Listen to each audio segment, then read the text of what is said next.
देखिए, अब एक यंग एंथर का क्या स्ट्रक्चर होता है जो हम लोग देखेंगे। एक यंग एंथर में देखिएगा तो इसका जो सबसे बाहरी लेयर होता है उसको हम लोग एपिडर्मिस बोलते हैं, जो 2n होता है। फिर एंडोथीसियम हो जाए तो 2n होता है। एक मिडिल लेयर होता है, 2n होता है। और इसके अंदर में जब इसके अंदर में इंटर करेंगे तो टैपेटम होता है। ये टैपेटम का बहुत ही आगे जाके पूरा डिटेल पढ़िएगा कि टैपेटम बहुत ही इम्पोर्टेंस स्ट्रक्चर होता है एक यंग एंथर में। और एक अस्पोरिजिनस टिश्यू होता है जो 2n होता है। एक यंग एंथर के अंदर में जब हम लोग स्ट्रक्चर देखें तो there are 3 structure. First is the epidermis, that is the 1 layer, endodermis that is 2 layer, and middle layer that is the 3rd layer, and cellular level this is the 2n and this is the 2n and this is the 2n.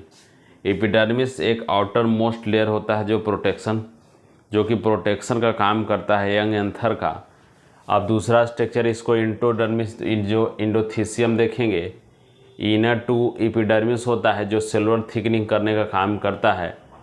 और एक tangential बाल होता है एक जो help in डिहेसेंस का काम करने का काम करता है, endothecium, that is the endothecium, जो एक उसमें डिहेसेंस करने का काम करता है। जब 3rd लेयर मिडिल लेयर देखेंगे 1 से 3 लेयर रहता है ये। यानी कि जब एक हम यंग एंथर को देखेंगे तो first is the epidermis, second is the endothecium, third is the middle wall, role protection plus help in dehiscence का काम करता है। तो डेहिसेंस का जो काम करता है दैट स्ट्रक्चर इज एंडोथीसियम। तो एक यंग एंथर के अंदर में 3 लेयर होता है जो कि हमारा ये एक प्रोटेक्शन का काम, डिहेसेंस का काम हमारा एंथर का करता है। जैसे कि आपको हम बताएं कि this is the young anther and outer layer is the epidermis that is the 1 layer and 2n, second endothelium that is the 2n, middle layer 3 layer that is the 2n, and epidermis that is the outermost layer. This is functioning is protection.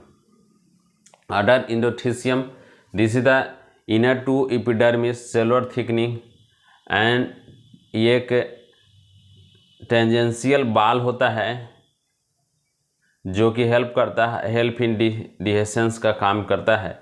Third जो इसका layer होता है वो middle layer होता है, date is 1 to 3 layer.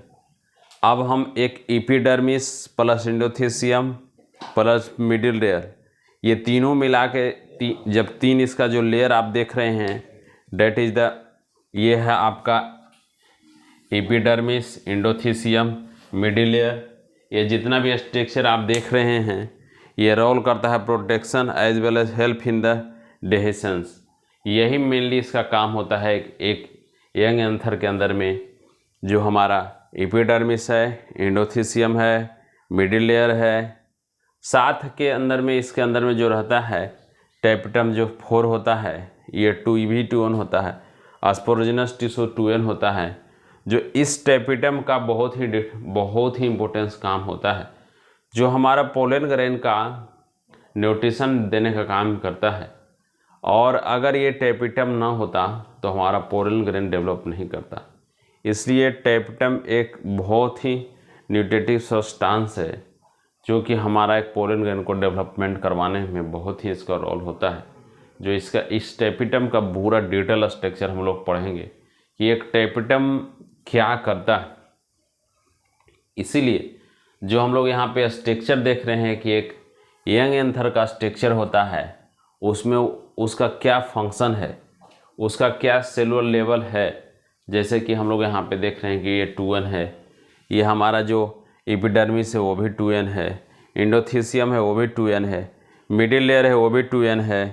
इसलिए ये इससे क्वेश्चन साथ में टैपेटम वो भी 2n है, अस्पोरिजिनस टिश्यू है वो भी 2n है।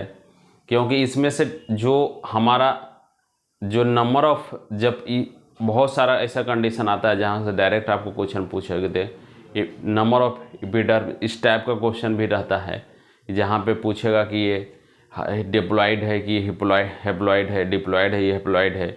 ऐसा स्ट्रक्चर जब भी आएगा तो इसलिए साथ साथ में मैंने सब में लिख लिया कि अगर आपको एपिडर्मिस को पूछेगा ये डिप्लॉयड है ये हेप्लॉयड, तो आप देख सकते हैं डिप्लॉयड है। तो इस टाइप का स्पोरोजिनस टिश्यू डिप्लॉयड है हेप्लॉयड, उसमें भी दे सकते हैं। मिडिल लेयर में डिप्लॉयड और हेप्लॉयड, उसमें भी आप आंसर दे सकते हैं। अगर आपसे पूछ दे एपिडर्मिस पूछा, वो भी बता सकते हैं। टेपिटम है डिप्लॉयड है हेप्लॉयड, उसको भी बता सकते हैं। एक स्पोरोजिनस टिश्यू है वो डिप्लॉयड है हेप्लॉयड।